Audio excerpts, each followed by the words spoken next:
నమస్కారం. టీవీ7 న్యూస్ కి స్వాగతం. ముందుగా ముఖ్యాంశాలు.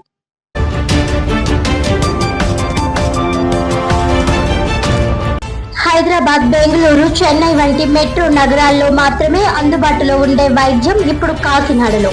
అరుదైన శస్త్రచికిత్సను విజయవంతంగా నిర్వహించిన కాకినాడ మెడికోవర్ ఆసుపత్రి వైద్యులు.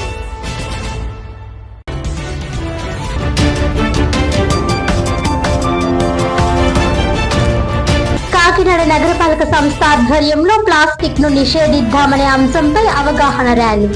ఆనంద భారతి గ్రౌండ్స్ లో జెండా ఊపి ప్రారంభించిన జిల్లా కలెక్టర్ ఎంఎన్ హరేంద్ర ప్రసాద్, ఎమ్మెల్సీలు కరి పద్మశ్రీ, పేరా భక్తుల రాజశేఖరం, ఎమ్మెల్యే వనమాడి వెంకటేశ్వరరావు.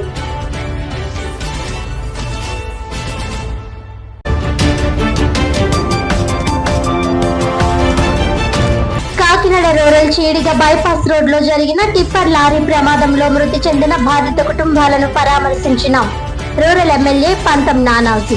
ప్రభుత్వం అన్ని విధాలుగా ఆదుకుంటుందని భరోసా ఇస్తూ ఒక్కో కుటుంబానికి తక్షణ సహాయంగా ₹1,00,000 చెక్కు అందజేత.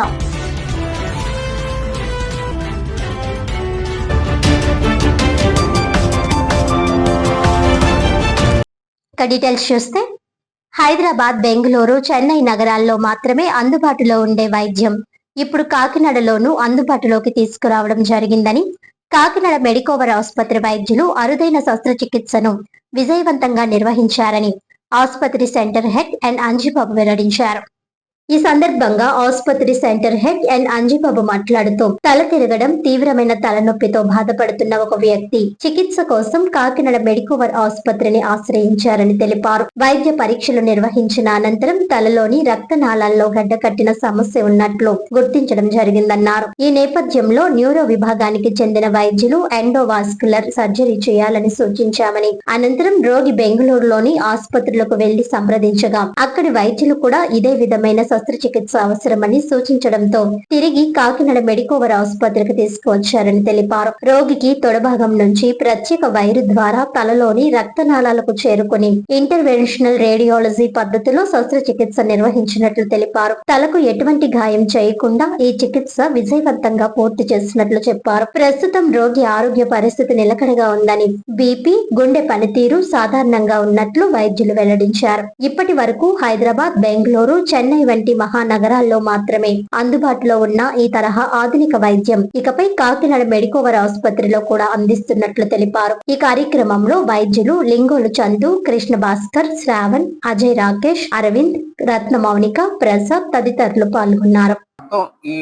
ఏదైతే ఈ మొత్తం కాయిలింగ్ ప్రొసీజర్ గురించి ప్రెస్ మీట్ పెట్టడం జరిగింది. ఎందుకంటే ఇది చాలా అరుదైన కేసు అన్నమాట. అది మన కాకినాడలో మెడికోవర్ హాస్పిటల్లో జరిగింది.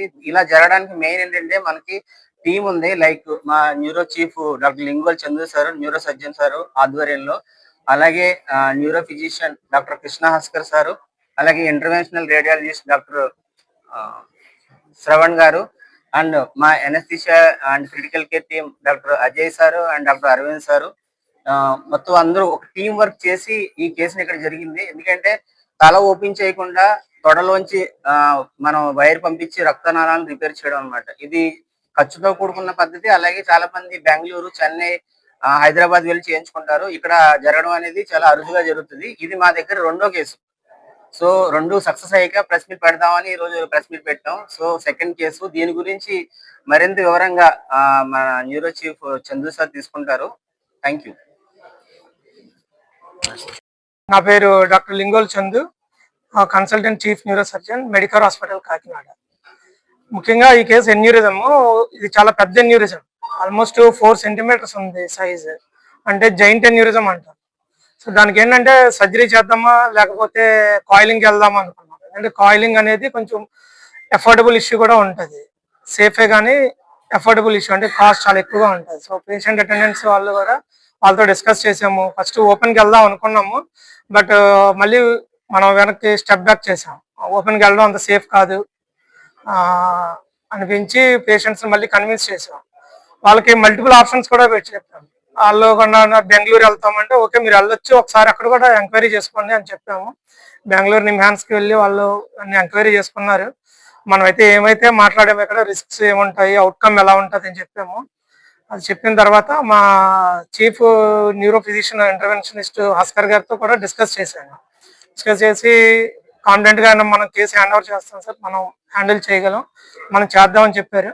సో ఆయన ఏంటంటే చాలా కాన్ఫిడెంట్గా హ్యాండిల్ చేసి కేసుని మన ఏ బెస్ట్ సెంటర్స్లో ఏ రిజల్ట్స్ అయితే తేగలిగామో ఆ రిజల్ట్స్ తీసుకొచ్చాము. సో కేస్ డీటెయిల్స్ అన్ని కూడా ఇప్పుడు కృష్ణ ఆస్కర్ గారు అండ్ ఆయన టీమ్ శ్రావణ్ గారు మనకి ఎక్స్ప్లెయిన్ చేస్తారు.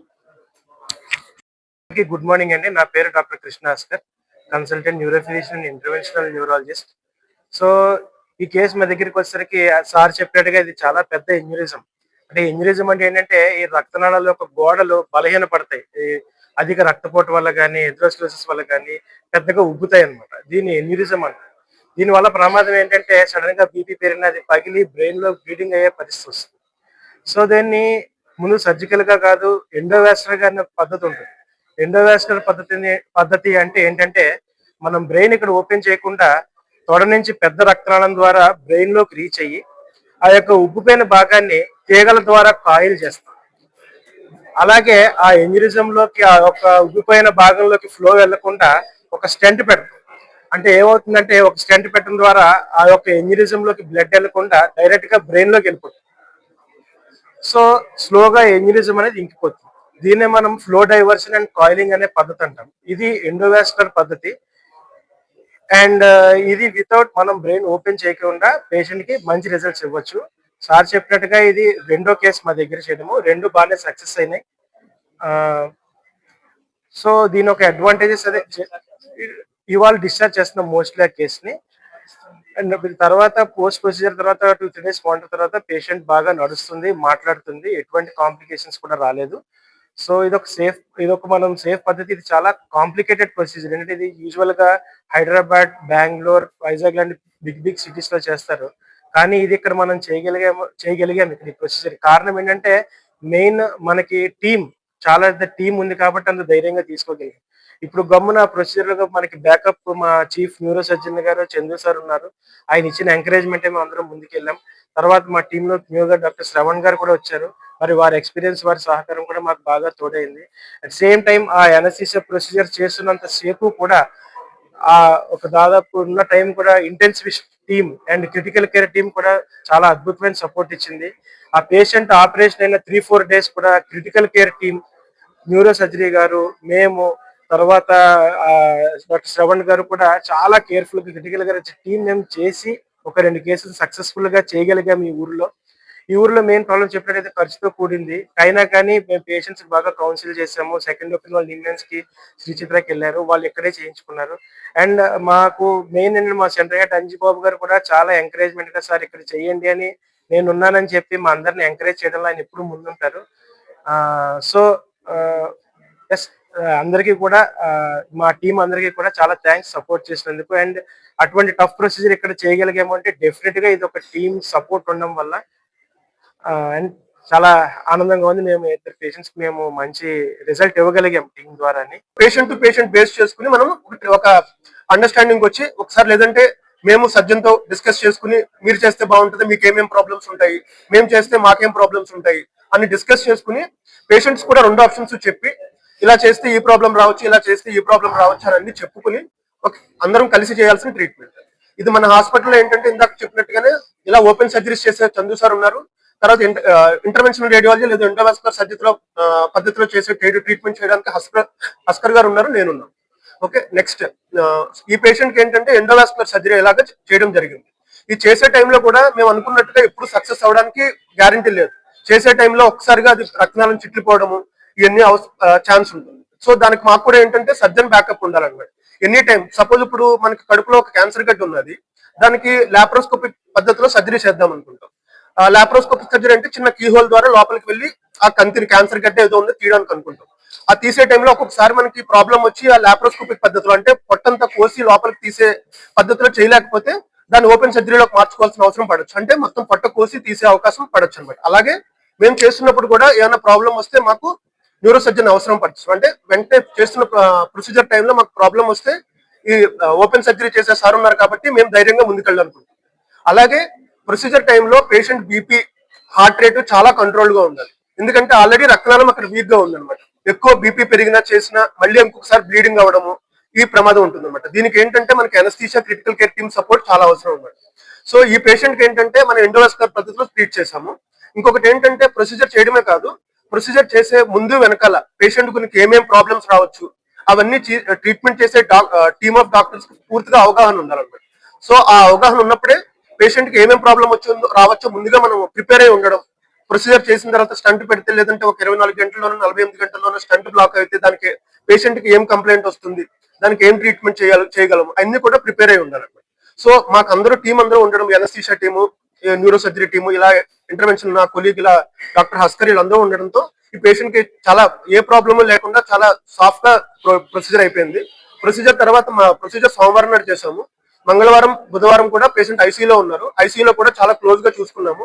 ఏ చిన్న కాంప్లికేషన్ కూడా లేకుండా ప్రొసీజర్ ముందు అంటే మత్తు ఇచ్చే ముందు పేషెంట్ ఎలా ఉన్నారో మత్తులో బయటకు వచ్చిన తర్వాత కూడా ఏ ప్రాబ్లమ్ లేకుండా, అంటే చెయ్య కాలు వీక్నెస్ రావడం కానీ అలా ఏం కొత్తగా ఏమి రాకుండా ముందు ఎలా ఉన్నారో సేమ్ అలాగే తర్వాత కూడా ఉన్నారు అనమాట.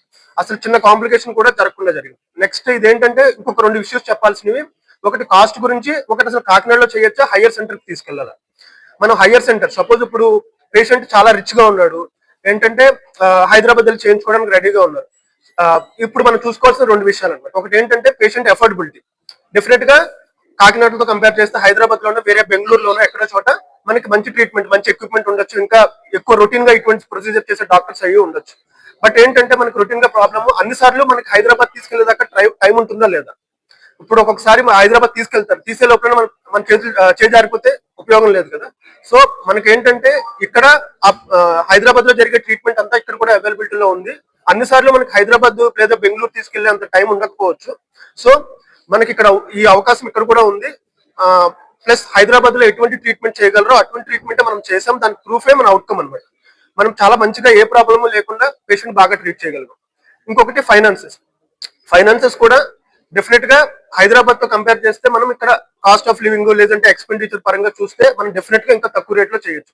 ఇప్పుడు నేను చెప్పేది ఈ ప్రొసీజర్ చాలా తక్కువ రేట్ చేసామని కాదు, బట్ డెఫినెట్ గా ఏంటంటే సిటీస్ తో కంపేర్ చేస్తే మనం డెఫినెట్ గా తక్కువ రేట్ చేయొచ్చు అనమాట. సో ఇది